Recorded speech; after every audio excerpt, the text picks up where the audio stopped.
So now we're going to talk about friendship, and this is where all of the fun stuff starts to happen. This is where the joy and the wanting to actually be around each other really starts to take place. Yeah. Because again, if you get stuck in that partnership phase and can't get out, you really don't even like being around each other, because all you're doing is just in constant perpetual work motion. So when that gets into lockstep and friendship starts to take flight and blossom, this is where the true joy and connection starts to take place. Right. This was an area that I feel like we were beginning to really develop in the beginning of our relationship when we first met. And that feeling where you really want to spend time together, and you're like, oh, is he going to call? Or oh my gosh, he did call. Or we're going to be together. How are we going to get together? And it was this really excited feeling to be together. And once we got into that space of frustration and complacency and irritation with each other, we lost it. And right? And so once we got through that phase of rebuilding our partnership, we were able to truly get to know each other. And honestly, we've been able to get to know each other in a way that is so much stronger than we did when we first started to meet, because we became really intentional about getting to know each other.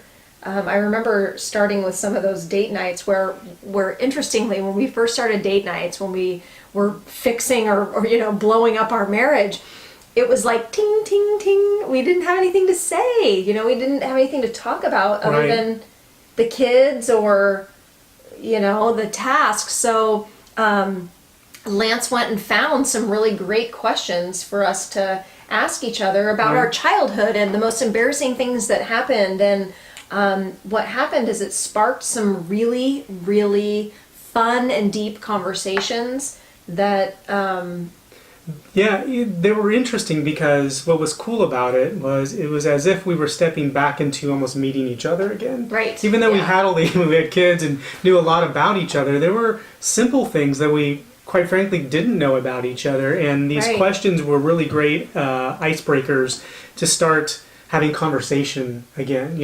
I think of when friendship starts to flourish, I think of the word, light.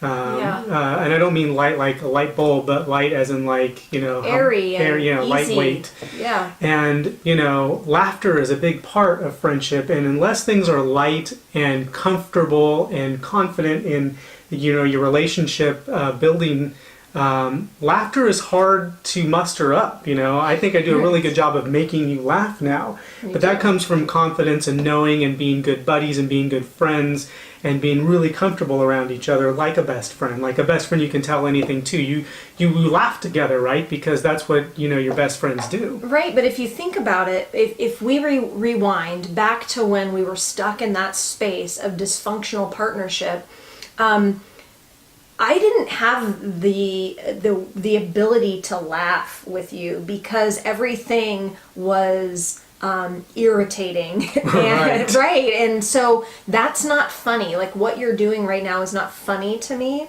And so now I feel like you said it perfectly. Things are lighter, and we don't take things so seriously. Right. And things are more silly and fun and childlike. I've noticed even when we're faced with a challenge now, sometimes I can inject a laughter and silliness just to realize, hey, this is really not that big of a deal.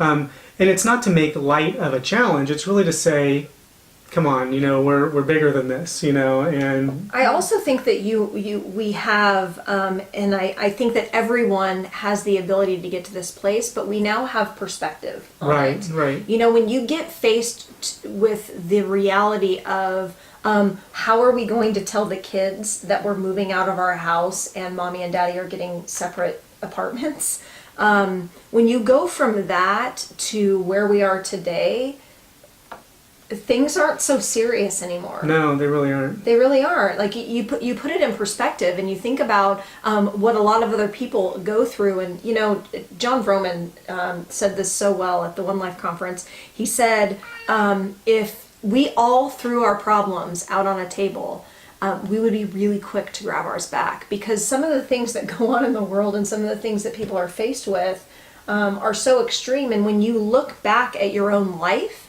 and you had a really extreme moment in your own relationship or your own journey, and you use that as a point of comparison, things become a lot more light. Yeah. So that's friendship. Yeah. You know? And so next we get to talk about the sexy stuff, the lovers. So we'll be back.